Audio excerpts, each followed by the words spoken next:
शेतकऱ्यांसाठी आजच्या सर्वात मोठ्या टॉप आणि ठळक बातम्या आपण या ठिकाणी पाहतोय। पहिलीच बातमी निघते, कांद्याच्या दरात मोठी घसरण, प्रति किलो कांद्याला मिळतोय 1 ते 2 रुपयांचा दर, शेतकऱ्यांना बसतोय मोठा फटका। पुढली मोठी बातमी निघते, मराठवाड्यात अवकाळी पावसाचे संकट कायम, नांदेड जिल्ह्यात गारांचा पाऊस, शेतकऱ्यांचं मोठं नुकसान। पुढली मोठी बातमी निघते, शेतकऱ्यांना हवामान अंदाज देणारे देशातील 199 आणि राज्यातील 11 कृषी हवामान केंद्र बंद होणार।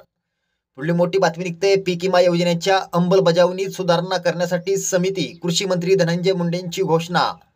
पुढली मोठी बातमी निघते, दुष्काळी तालुक्यांसाठी 1600 कोटी, आचारसंहितेपूर्वी 32 लाख शेतकऱ्यांना मदत, 3 हेक्टर पर्यंत आर्थिक मदत। पुढली मोठी बातमी निघते, साहेब 1998 मध्ये कांदा 3000, आता 26 वर्षानंतर फक्त 600 रुपये क्विंटल, शेतकऱ्याचा सरकारला प्रश्न। पुढली मोठी बातमी निघते, कोल्हापूर सांगलीच्या महापुराचे पाणी, दुष्काळी भागात 4000 कोटींचा निधी मंजूर। पुढली मोठी बातमी निघते, कृषी संजीवनी अंतर्गत 4500 लाभार्थ्यांना अनुदान, शेतकऱ्यांना मोठा दिलासा।